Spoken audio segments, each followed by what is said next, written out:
시편을 읽으면 여러 가지 이제 생각들이 많이 들게 되는데, 보통 삶의 환경이 일정하면 나를 바라보는 자아의 모습이 현실지향적이 됩니다. 늘 같은 일을 하고 같은 사람들과 일을 하고 늘 같은 공부를 하고 같은 사람들과 공부를 하고 늘 보는 사람들이 같고, 그러면 내가 하고 있는 그 일, 내가 공부하고 있는 그것의 큰 목적들은 잃어버리고 그 직분 자체를, 일하고 있는 모습 그 자체를 그냥 나의 모습으로 받아들입니다. 내 자아로. 그래서 어디에 가서 그 직분으로 사람들이 나를 받아들이지 않으면 굉장히 화를 냅니다. 그래서 싸우면은 사람들이 맨날 하는 얘기가 있지. 너 내가 누군지 알아? 모르지! 어떻게 하냐고! 그래서 그 직분으로 그 사람을 대해주지 않으면, 사회적 지위가 높은 사람일수록 막 갑질하고 그러잖아. 어디 가서 막 대안하고, 걔네들이 그 직분 이꼬르 나라고 생각하는 거예요. 왜 그렇게 화를 내냐면, 왜냐면 자아가 그 직분으로 그 상대방이 나를 잘 모르더라도 그렇게 대해주지 않으면 내 자아가 무시당한다고 느끼기 때문에 화를 내는 겁니다. 항암을 하면서, 이제 암에 걸리고 수술하고 치료를 항암을 하면서 가장 당황스러웠었던 순간들은 죽음이 가까이 와 있다, 이런 것들이 아닙니다. 거기에서 병원에 있으면서 가장 당황스러웠던 건 아무도 나를 목사로 바라보지 않는다는 사실입니다. 근데 담당 의사가 내가 목사인 것을 알지만 의사가 자신의 영혼을 위해서 상담을 제게 하지는 않습니다. 간호사들도 마찬가지입니다. 같은 병실에 누워있던 환자와 보호자들도 마찬가지입니다. 그들에게 전 그저 젊은데 불쌍하게 암에 걸린 환자일 뿐입니다. 항암을 하러 병원에 들어가면 전 목사나 제 학벌이나 관계나 내가 가지고 있는 능력이 아무짝에 쓸모 없어지는 것을 경험을 했습니다. 그들에게 전 철저하게 대장암 환자일 뿐입니다. 암을 치료하는 과정에서 매일 매순간 죽음과 고통이라는 두려움과 마주했습니다. 지금도 크게 다르진 않습니다. 조금만 아파도 겁쟁이라서 크게 걱정이 됩니다. 어이구, A형 간염 유행이라는데. 참 감사한 것은 암을 치료하는 과정에서 제가 누구인지 새롭게 발견해 가고 있다는 겁니다. 항암을 하면서 저에 대해서 제가 스스로 많은 생각을 하게 됩니다. 사실 저는 그전에는 어떤 일이든 제가 훌륭하게 해낼 수 있고, 뭔가 누군가에게 대단한 걸 보여줄 수 있고, 증명할 수 있고, 어떤 공경에 빠져도 이겨낼 수 있다고 스스로 생각해 왔습니다. 하지만 이제 그런 생각들을 모두 버리게 됐습니다. 전 그런 사람이 아닙니다. 그렇게 대단하게 강한 사람도 아니고, 결단력 있는 사람도 아니고, 굉장히 나약한 사람인 것을 죽음 앞에서 참 깊게 깨닫게 되었습니다. 대신에 꿈이 없는 자아, 일의 성취에 관계없이 내가 이룩한 어떤 일들이 아니라 그런 것과 상관없이 그냥 편한 마음으로 사랑을 주고받을 줄 아는 그런 자아를 갖기 시작했습니다. 암을 겪으면서 진짜 믿음이 시작된 것 같습니다. 모든 그리스도인은 자신의 참된 자아를 깨달아야 합니다. 그러려면 현실지향적인 자아를 받아들이지 않아야 합니다. 타협해서는 안 됩니다. 저와 여러분은 연약한 자아밖에는 다른 사람에게 내어줄 것이 없습니다. 그 연약하고 상처 입은 자아를 가지고 세상에 서 있으라고 하나님께서는 저와 여러분들을 부르셨습니다. 연약하고 상처 입은 자아는 부끄러운 것이 아닙니다. 그저 솔직한 것입니다. 이 세상 그 누구도 강하고 상처 입지 않은 사람은 아무도 없습니다. 그렇게 하면서, 그런 채 하면서 다들 살아갈 뿐입니다. 심지어 예수님께서도 하나님의 사랑을 나타내기 위해서 십자가의 길에서 자신의 연약한 자아를 드러내십니다. 십자가에 얼마나 무력해. 못 박혀가지고 얼마나 무력해. 그게 하나님의 방법입니다. 하나님의 말씀을 전하는 사람으로서, 또한 예수님을 따르는 사람으로서 우리가 전해야 하는 메시지가 있습니다. 그리고 그 메시지는, 우리가 삶에 던지는 메시지는 늘 하나입니다. 그것은 하나님의 사랑입니다. 우리가 던져야 될 메시지는. 하나님께서는 우리가 행하거나 이루어 놓은 일 때문에 우리를 사랑하는 것이 아니라는 사실을 전해야 합니다. 하나님께서 사랑 가운데서 우리를 창조하시고 구원하셨습니다. 모든 사람들에게 이 사랑을 전하기 위해 여러분을 이 자리로 부르신 겁니다. 이 사랑을 진심으로 느끼고 경험하고 이 땅 가운데서 누리고 나눌 수 있어야 합니다. 이것이 우리에게 하나님께서 원하시는 유일한 한 가지 일입니다. 그러나 세상에는 이러한 하나님의 사랑을 거부합니다. 여러분에게도 세상은 이야기합니다. 하나님의 사랑을 거부하라고 말합니다. 그런 얘기 안 들어봤어? 어떻게 말을 하는지 모르니까 이게 하나님 안에 있는 나의 모습을 보지 못하게 합니다. 내가 현실 안에 있는 나의 모습을 자꾸만 바라보라고 세상은 이야기합니다. 하나님 안에 있는 거 그거 잘못된 거야. 너 그렇게 나이브하게 나이브라는 뜻은 다 알지? 순진하게 나이브하게 바라보면 안 돼. 하나님 안에 있는 거 아니야. 현실 안에 있는 네 모습을 바라봐. 예수님께서 마주하셨던 첫 번째 시험도 현실 안에 있는 나의 모습을 보라는 것이었습니다. 그리고 현실에 충실하라는 것이었습니다. 사탄은 돌들을 빵으로 바꾸라고 성화했습니다. 우리가 살면서 저러한 마음을 수도 없이 경험합니다. 내가 그렇게 할 수만 있다면 하고 간절하게 기도합니다. 공부를 하지 않고 시험에 합격하기만 한다면, 노력을 충분하게 하지 않고 좋은 직업을 가질 수만 있다면, 노력을 충분하게 하지 않고 더 많은 돈을 얻을 수 있다면, 조금만 노력하고 노력한 만큼, 기대한 만큼, 내가 원하는 만큼 모든 것을 얻을 수만 있다면, 그래서 우리는 돌들을 빵으로 바꾸려 그렇게 기도를 하고 노력을 합니다. 하나님의 영광을 드러내기 위해서 세상에서 영광된 자리에 가는 것, 그것이 모든 그리스도인들의 목표라고 이야기를 합니다. 그 자리에서 병든 사람을 치료하고 굶주린 사람에게 먹을 것을 주고 가난한 사람들의 고통을 덜어주는 삶, 얼마나 멋진 삶이야. 생각만 해도 멋진 삶입니다. 그런데 예수님께서도 똑같은 문제에 직면하셨습니다. 하지만 돌을 빵으로 변화시키는 지극히 현실지향적인 행동으로 그 일들을 하지 않으셨습니다. 예수님의 사역은 처음부터 끝까지 하나님으로부터 오는 능력을 의지했습니다. 그건 바로 말씀입니다. 그래서 이 현실지향적이 되라는 사탄의 유혹 앞에, 돌들을 빵으로 바꾸라고 말하는 사탄의 유혹 앞에 예수님은 단호하게 말씀하십니다. 사람이 빵으로만 살 것이 아니요 하나님의 입으로 나오는 모든 말씀으로 살아야 한다. 이렇게 말씀하셨습니다. 오늘날 많은 목회자들이 경험하고 있을 겁니다. 그리고 여러분들도 그걸 많이 느낄 겁니다. 시간이 갈수록 목회자와 교회의 영향력은 줄어들고 있습니다. 많은 목사님들이 굉장히 시간을 바쁘게 보냅니다. 장례, 마다하면 장례 가지, 결혼하면 주례하지, 병원 신방 가지, 누가 아프다 그러면, 교회 누가 삐져서 안 나온다 그러면 가정 신방을 바빠. 엄청 바빠 목사님들. 그러나 그런 바쁜 노력에도 불구하고 사회는 물론 교회에서조차 좀처럼 변화가 나타나지 않습니다. 주일마다 예배하는 교인들의 숫자는 계속해서 감소합니다. 줄어드는 교회의 영향력만큼 교회와 목사들은 신뢰도 사람들로부터 잃고 있습니다. 목사님들보다는 오히려 문제가 생겼을 때 심리학자들, 정신과 의사, 가정생활 상담사, 강연가, 의사, 몸이 아플 때 의사들을 더 신뢰합니다. 세상 사람들은 그리고 큰 소리로 외쳐댑니다. 우리 힘으로 충분히 살아갈 수 있어. 하나님도 필요 없고 사실 교회도 필요 없고 목사도 필요 없어. 잘 안 되는 게 있으면 좀 더 열심히 하면 되지 뭐. 정말로 안 되는 거 그냥 포기해버리면 돼. 예수를 믿는 믿음이 없는 건 이 세상을 살아가면서 아무 문제도 아니야. 중요한 건 자신감이 없는 거라고. 자신감이 필요해. 아프면 큰 병원에 유능한 의사를 찾아가면 돼. 그런 의사를 만날 수 있게 해주는 돈이 있으면 돼. 가난이 찾아오면 어쩌냐고? 그쯤이야 능력 있고 신념이 바른 정치인들을 잘 뽑으면 충분히 나아질 수 있어. 기술적 문제가 있으면 엔지니어를 양성하면 돼. 전쟁이 일어날 것 같으면 뛰어난 협상가만 있으면 돼. 더 이상 현실에서 일어나는 문제를 해결하기 위해 영적인 것들을 요구하거나 영적인 대답을 구할 필요가 없단 말이야. 세상은 이렇게 큰 소리로 이야기합니다. 심지어 이러한 생각은 교회를 다니는 여러분들에게도 그대로 스며듭니다. 목사들과 교회는 점점 더 세상으로부터 소외당합니다. 목사들의 일탈과 보수주의 교회들이 그러한 소외를 가속화시킵니다. 멍청이들. 목회자들이 계속 성직이 머물러 있을지 고민하기 시작합니다. 그래서 몇몇은 새로운 적성을 개발해서 새로운 능력들을 개발해서 성직을 그만두고 다른 일을 시작하기도 합니다. 그러나 제가 오늘 말씀을 통해서 시편을 읽은 여러분들에게 하나님의 말씀을 전달하고자 하는 건 좀 더 근본적인 것들입니다.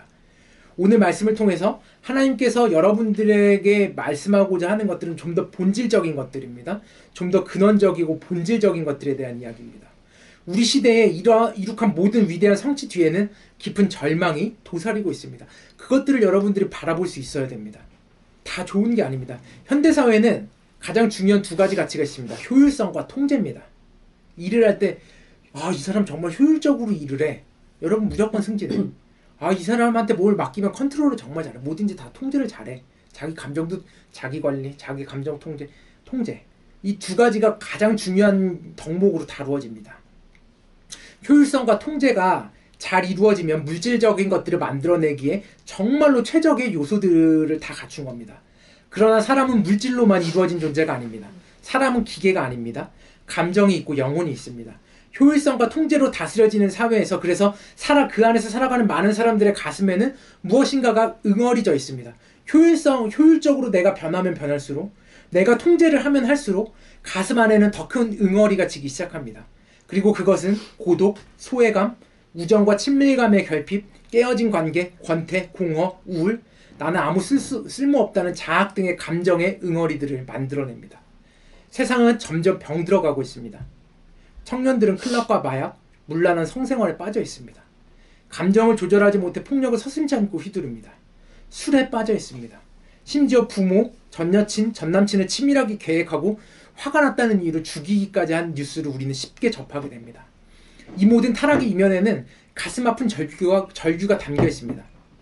나를 사랑해줄 사람이 있습니까? 나를 진정으로 생각해줄 사람이 있습니까? 내가 어찌할 바를 모르고 울고 싶을 때 나와 함께 있어줄 사람이 있습니까? 나를 붙들어주고 내가 혼자가 아니라는 사실을 확신시켜줄 사람이 있습니까? 이것이 그들의 절규입니다. 그리고 이들의 절규는 바로 나 자신의 절규이기도 합니다. 이 세상에서 일을 할 때 개인에게 요구되는 가장 중요한 덕목은 이것들, 효율성과 통제를 넘어서는 가장 중요한 덕목은 자신감입니다. 그리고 그 자신감이라는 덕목은 한편으로는 나는 부적절한 사람이라는 생각을 만들어냅니다. 앞서 말씀드렸듯이 우리 모두는 실제로 연약하고 상처 입은 자아를 다 가지고 있습니다. 어떤 누구도 강하고 상처 입지 않는 자아를 가지고 있는 사람 아무도 없습니다. 자신감이라는 단어 앞에 우리는 자아를 강하고 상처 입지 않은 모습으로 다른 사람들에게 보이려고 포장해야만 합니다. 그 결과 세상에는 심각한 영적, 도덕적 장애로 고통받는 사람들이 점차 늘어나고 있습니다. 그래서 그리스도인이 되어야 합니다. 이 시대를 본받지 않는 사람이 되어야 합니다. 이 풍조와 결연히 싸우겠다고 결단하는 한 사람이 되어야 합니다. 현실 안에 있는 나의 모습을 보고 타협하는 사람이 아니라 하나님 안에 있는 나의 모습을 보는 사람이 되어야 합니다. 화려한 성공을 부러워하는 사람이 되어서는 안 됩니다. 화려한 성공 뒤에 가려진 고통을 깊이 이해하고 그곳에 예수님의 빛을 비추는 사람으로 저와 여러분은 부름을 받았기 때문입니다. 말씀 찾아서 읽을게요. 요한복음서 21장 15절에서 19절.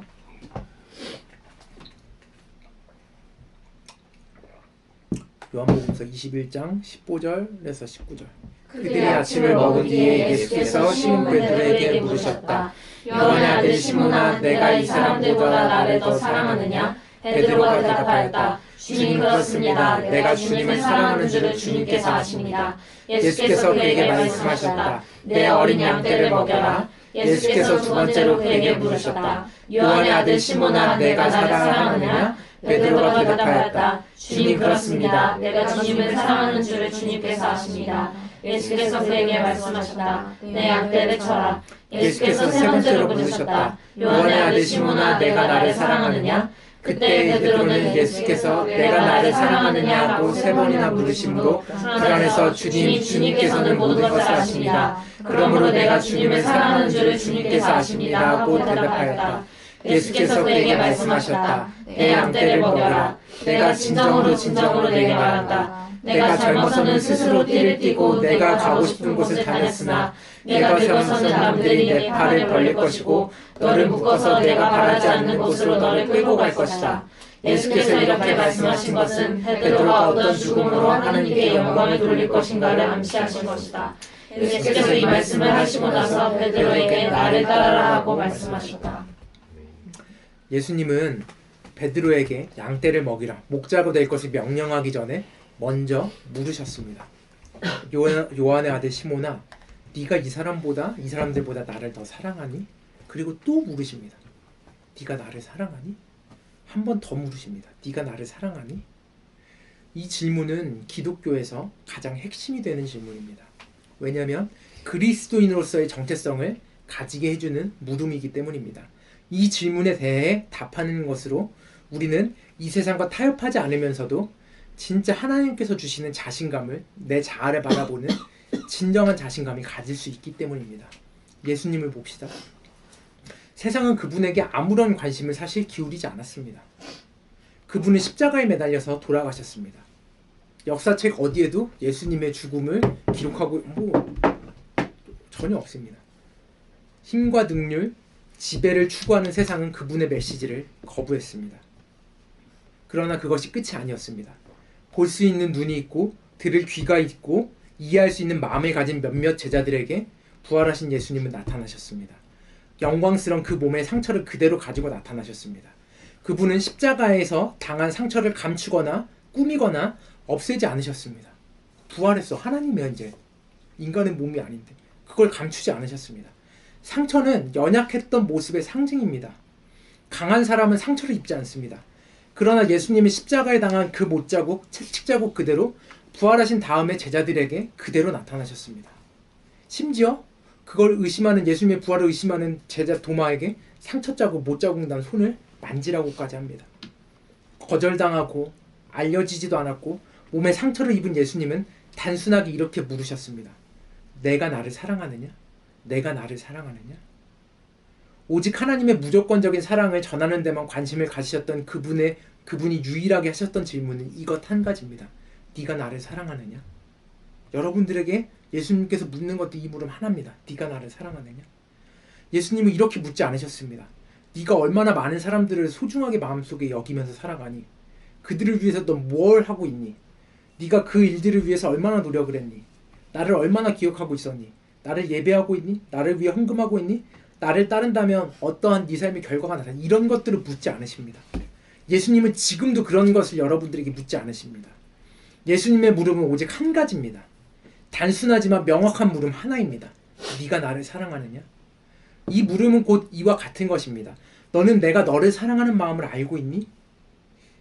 다른 말로 바꾸면 너는 인간이 되기로 결정하신 하나님의 마음을 알고 있습니까? 당신은? 인간이 되기로 결정하신 하나님의 마음을 여러분들은 알고 있습니까? 외로움과 절망이 가득 찬 이 세상에는 하나님의 마음을 아는 사람들이 필요합니다. 시편을 읽어보면 다윗이 어려움 가운데서 외로움과 절망으로 가득 찬 그 세상에서 하나님의 마음을 헤아리면서 기도를 합니다. 진실된 마음으로. 그래서 기꺼이 누군가를 용서할 수 있는 사람이 필요합니다. 진정으로 그 영혼을 생각하고 손을 내밀어 치유해주길 바라는 사람들이 너무나도 필요합니다. 그 마음에는 의심, 복수심, 원한, 증오, 계산, 이익을 추구하려는 마음이 없습니다. 하나님의 마음을 아는 사람들이 필요합니다. 그 마음은 아무 조건 없이 사랑을 주고 그 응답으로 사랑을 받고자 하는 것 뿐입니다. 그 마음은 하나님의 마음을 있는 그대로 받아들이지 못하는 영혼을 보면서 아파하고 슬퍼하는 마음입니다. 그리스도인이 된다는 것은 하나님의 이 마음을 진정으로 깨달은 사람이 된다는 뜻입니다. 하나님의 마음을 아는 그리스도인들은 그 완전한 사랑을 하나님께 받습니다. 하나님 안에 있는 연약하고 상처 입은 자아를 바라봅니다. 그러나 그 자아를 미워하거나 부끄러워하지 않습니다. 있는 그대로 그 자아를 상처난 모습 그대로, 부족한 모습 그대로 그 자아를 사랑합니다. 모자란 모습 그대로. 참된 내가 되어가는 길에 그러면 들어서기 시작합니다. 두려움과 소외감과 절망이 우리 영혼에 몰려올 때 이제 그렇게 쉽게 무너지지 않습니다. 두려움을 느끼나 그 두려움에 잠식당하지 않게 된다는 이야기입니다. 소외감을 느끼나 그 소외감에 잠식당하지 않게 된다는 이야기입니다. 절망감을 느끼나 그 절망감에 잠식당하지 않게 된다는 이야기입니다. 이제 한 걸음 더 나갈 수 있게 됩니다. 두려움과 소외감과 절망 가운데 빠진 영혼들에게, 나뿐만 아니라 그런 영혼들에게 예수 그리스도의 빛을 여러분들이 비출 수 있게 됩니다.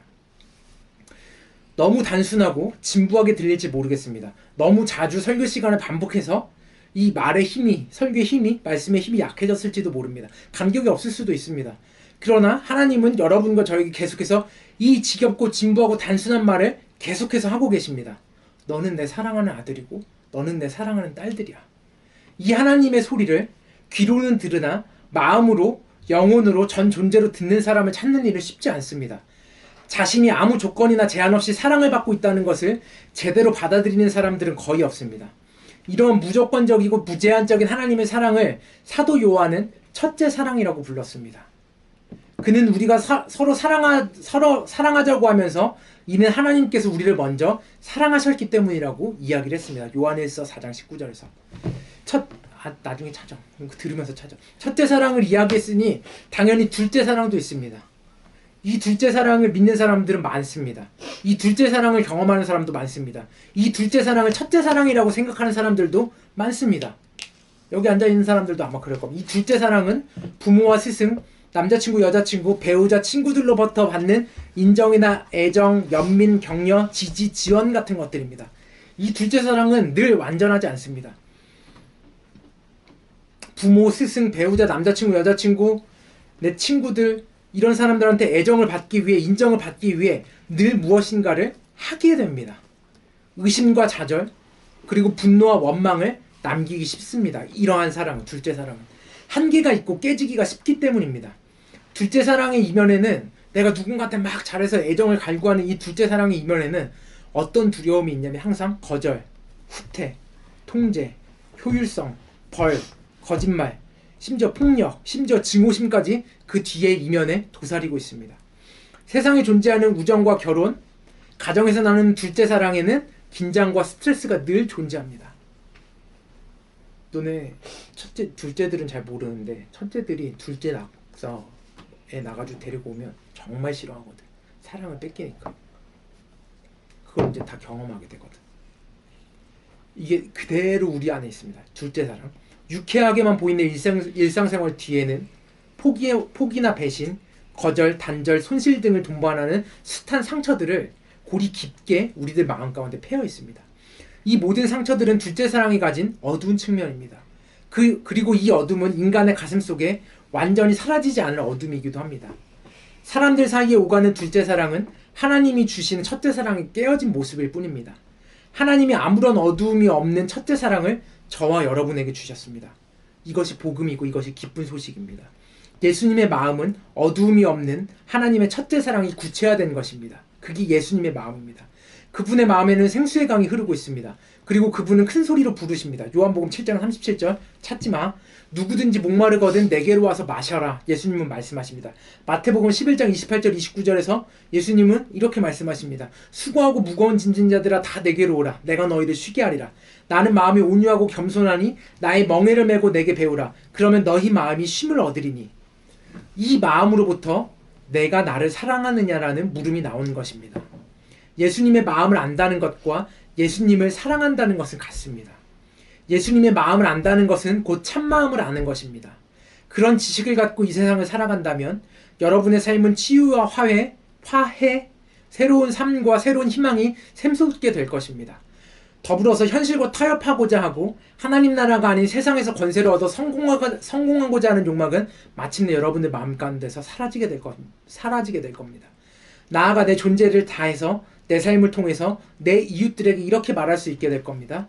당신은 사랑받는 존재입니다. 두려워할 이유가 아무런 이유가 없습니다. 하나님은 사랑으로 우리의 깊은 내면을 만드셨고 어머니의 태에서부터 당신을 조성하셨습니다. 시편 139편 13절입니다. 이게. 현실과 타협하려는 욕망의 지배에서 벗어나서 하나님의 첫째 사랑을 아는 지식 안에 거하려면 기도하는 사람이 되어야 합니다. 하나님의 첫째 사랑 안에 자신의 존재 의미를 깊이 뿌리내리는 사람이 되어야 한다는 말입니다. 지금 여러분에게 가장 필요한 훈련은 네가 나를 사랑하느냐, 네가 나를 사랑하느냐, 네가 나를 사랑하느냐라고 계속 물으시는 그분의 임재 안에 거하는 것입니다. 그러기 위한 유일한 길은 묵상 기도입니다. 그것뿐입니다. 묵상 기도를 통해서 다급한 문제에 쫓겨다니고 하나님의 마음이나 여러분 자신의 마음에 대해 무감각해지는 것으로부터 자유로워질 수 있습니다.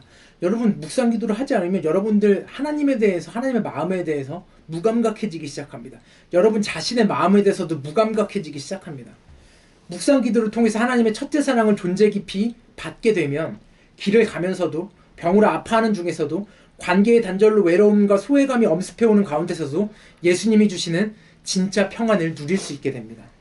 여러분들이 하나님의 존전에 거하고 하나님의 음성을 듣고 하나님의 아름다움을 보고 육화된 하나님의 말씀을 만지고 하나님의 끝없는 인자하심을 맛보고자 하는 사람들입니까? 여러분들 마음 가운데 그런 것들이 있다면 진심으로 그렇게 원한다면 묵상 기도를 미루지 마십시오. 그 안에서 하나님의 소리를 들어야 합니다. 하나님께서 여러분을 무조건적이고 무한하게 사랑하시는 그 사랑 안에 거하셔야 합니다. 거듭해서 그리고 반복적으로 매일 사랑의 음성을 듣는 훈련을 해야 합니다. 또한 묵상 기도를 통해 어떤 상황에 놓이든 능히 대처할 수 있는 지혜와 용기도 찾는 훈련을 해야 합니다. 이 모든 것이 묵상 기도를 통해서만 가능합니다. 하나님과의 깊은 인격적 관계에 뿌리내리지 못한 채 세상 가운데 던져지면 여러분 자아가 분열되는 경험을 하게 됩니다. 여러분 묵상 기도를 하셔야 합니다. 깊이 있게 하나님을 만나야 합니다. 눈을 감고 마음으로 하나님께 이야기하세요. 그리고 하나님의 이미지를 계속 떠올리면서 마음에 하나님을 채우세요. 하나님의 이미지는 따뜻한 봄볕의 햇살, 온화한 바람 같은 그런 것들입니다. 그것이 여러분 몸을 감쌉니다. 마음을 그분으로 채우셔야 합니다. 그분의 음성이 마음에서 들리기 시작할 겁니다. 집중해서 매일 묵상 기도를 2분만 하세요. 시작하세요, 당장.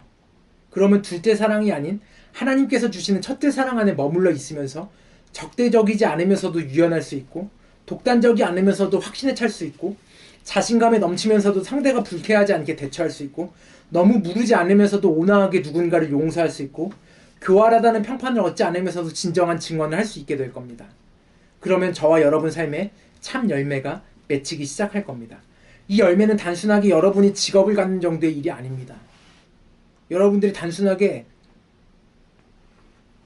청년 실업률이 굉장히 높잖아. 거기에서 탈출해서 좋은 직업, 안정적인 직업을 갖는 그 정도의 일이 아닙니다. 우리 모두가 진짜 내가 되어서 살아가게 될 겁니다. 여러분을 통해서 하나님 나라가 구체화되고 전파되고 퍼져나가게 될 겁니다. 여러분 하나님의 첫째 사랑 안에 머무셔야 됩니다. 시편 1편에서 10편 이제 앞으로 쭉 읽을 텐데, 시편 1편부터 50편까지가 이게 50, 50, 50으로 3개, 3부로 나눠지거든, 시편은. 근데 1편에서부터 50편까지가 거의 다윗, 솔로몬 얘네들의 시야. 다윗이 그렇게 쫓겨다니면서도 하나님 앞에 다 감사해. 물론 적들을 막 해갖고 하나님 앞에 진솔하게 감사해. 기본적으로 가면 어떻게 그럴 수 있냐. 하나님의 첫째 사랑 안에 머물러 있었기 때문에 가능한 거. 다윗은 정말 쓰레기야. 용병이었고 사람 죽이는 거 뭐 눈 깜빡 안 하고 그냥 죽여. 우리가 생각하는 그 정도는.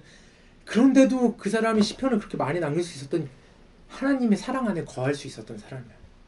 그럼에도 불구하고 완전한 사랑은 없고, 여러분 하나님의 첫째 사랑 안에 머물 수 있었으면 좋겠습니다.